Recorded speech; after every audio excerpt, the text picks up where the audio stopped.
আপনারা দেখেছেন আজ থেকে কয়েক মাস আগেই আরজি করের এই ঘটনাকে নিয়ে কিভাবে গোটা রাজ্য উত্তাল হয়েছিল। এই যাদবপুর অঞ্চলেও আমরা জানি, এখান থেকে শুরু করে গড়িয়া মোড় থেকে শুরু করে ইডি থেকে শুরু করে এই গোটা চত্বর, সোনারপুর মোড়, ওইদিকে বাইপাসে হরিনাবির কাছে দিনের পর দিন, রাতের পর রাত মানুষ রাস্তায় নেমেছিলেন। 14ই আগস্ট রাত দখলের আন্দোলনে আপনারা সবাই ছিলেন, আমাদের বিশ্বাস। দল মত নির্বিশেষে সমস্ত মানুষ 8 থেকে 80, যিনি কোনোদিন কল্পনা করেননি বাড়ি থেকে বেরোবেন, তিনি পর্যন্ত সারা রাত রাস্তায় দাঁড়িয়ে চিৎকার করেছিলেন, স্লোগান দিয়েছিলেন বিচারের জন্য, জাস্টিসের জন্য। আপনাদের মনে আছে ওই সময় আমাদের রাজ্যে শাসক দল তৃণমূল কংগ্রেসের নেতা মন্ত্রীদের তখন অবস্থা কি হয়েছিল? তাদের কথাবার্তা মুখ লুকিয়ে বেড়াতো, চোখ তুলে তাকাতে পারতো না, মাথা নিচু করে বেড়াতো। এমনকি পিসির ভাইপোকে 3 মাস খুঁজে পাওয়া যায়নি, আমেরিকা পালিয়ে গেছিল, মুখ দেখাতে পারতো না লোককে। তারা আজকে ফিরে এসছে।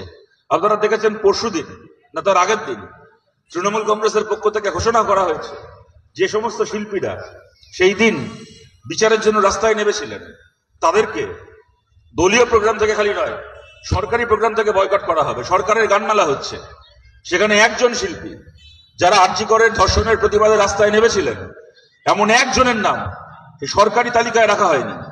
তৃণমূলের পার্টি অফিসের প্রোগ্রামে, তৃণমূলের দলীয় প্রোগ্রামে কাকে ডাকবে কাকে ডাকবে না আমাদের বলার কিছু নেই। তৃণমূলের দলীয় প্রোগ্রামে ওরা দাউদ ইব্রাহিম থেকে শুরু করে চাল সোবরাজ সবাইকে ডাকতে পারে, তাদেরকেই মানায় তৃণমূলের মঞ্চে। কোন সুস্থ মানুষকে, ভদ্র মানুষকে তৃণমূল যদি না ডাকে, আমরা মনে করবো তৃণমূল সমাজের প্রতি একটা উপকার করলো। আমাদের তাই নিয়ে বলার কিছু নেই। কিন্তু আমার দুটো কথা বলার এখানে।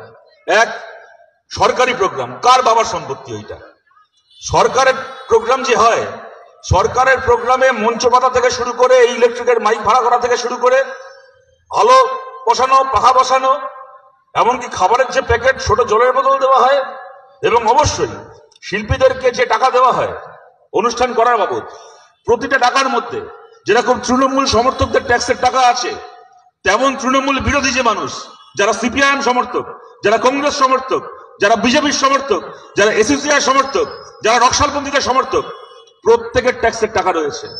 সরকারি মঞ্চে একজন শিল্পীকে যে টাকা দেওয়া হচ্ছে, ওটা তৃণমূল কংগ্রেসের কোন নেতা, মন্ত্রী, মুখ্যমন্ত্রীর বাড়ি থেকে আসছে না।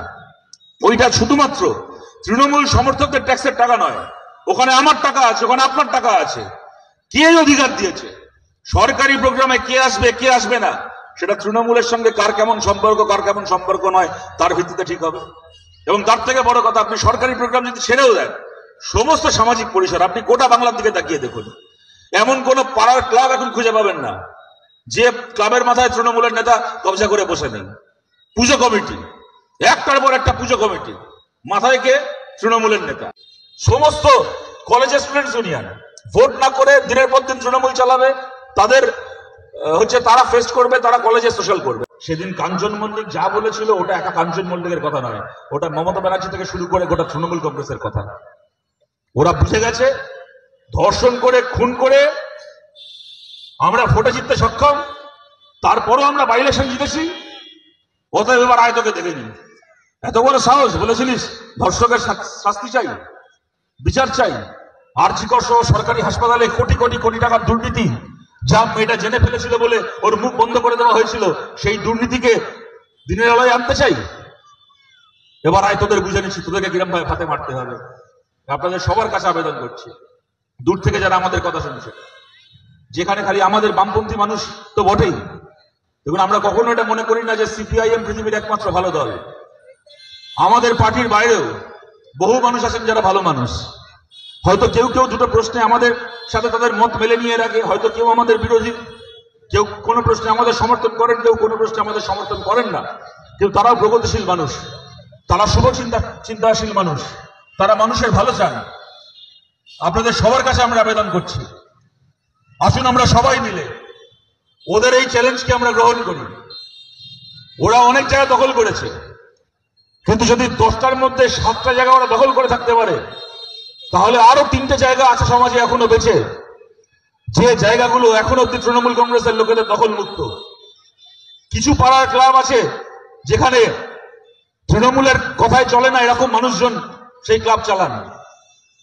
2-1টা স্টুডেন্টস ইউনিয়ন এখনো রয়েছে, যেগুলো বামপন্থী ছাত্র ফেডারেশন, এসএফআই থেকে শুরু করে বিভিন্ন প্রগতিশীল সংগঠন তাদের হাতে আছে। বহু স্কুল কলেজের অ্যালামনাই অ্যাসোসিয়েশন থেকে শুরু করে মানে সামাজিক সংগঠন থেকে শুরু করে সাংস্কৃতিক মঞ্চ রয়েছে, যেগুলো এখন অব্দি তৃণমূলের নিয়ন্ত্রণের বাইরে। সবার কাছে আবেদন করছি, যে শিল্পীরা সমাজের জন্য রাস্তায় নেমেছিলেন তাদেরকে বাঁচিয়ে রাখার দায়িত্ব সমাজকে নিতে হবে। তৃণমূল চায় ওদেরকে ভাতে মারতে, আর আমাদেরকে এই চ্যালেঞ্জ গ্রহণ করতে হবে। যতদিন আমরা বেঁচে আছি, মানুষের জন্য মুখ খোলা কোন শিল্পীর থালায় ভাতের অভাব হবে না। যে সামাজিক সংগঠনগুলোতে এই আন্দোলনের প্রতি সহানুভূতিশীল মানুষজন রয়েছেন, সবার কাছে আমরা এই বার্তা দিতে চাই, যে শিল্পীদেরকে এরা বয়কট করবে বলছে আরো বেশি করে, সেই শিল্পীদেরকে সেই মঞ্চে জায়গা করে দেওয়া হোক।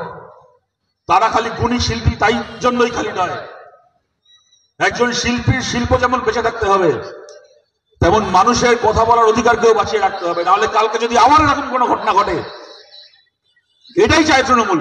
আরজি করে ওরা বেঁচে গেছে, বলতে খারাপ লাগে এটা সত্যি। আরজি করে ওরা বেঁচে গেছে, ওরা ওদের আসল মাথাদেরকে বাঁচিয়ে নিয়েছে। ওরা মমতা ব্যানার্জির আদরের সন্দীপ ঘোষকে বাঁচিয়ে নিয়েছে।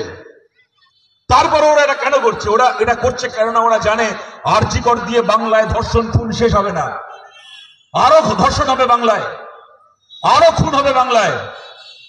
তখন যেন একজন মানুষও আরজি করের ঘটনার পরে যে প্রতিবাদ করেছিলেন, সেই প্রতিবাদ করার আগে দুবার ভাবেন, রাস্তায় নামার আগে দুবার ভাবে যে না বাবা কি দরকার আমার, তারপরে আমার প্রোগ্রাম বাতিল হয়ে যাবে, তারপর আমার ভাত কাপড়ের অভাব হবে, আমার পেটে লাথি পড়বে, এই ভেবে যেন তিনি বাড়িতে বসে যান।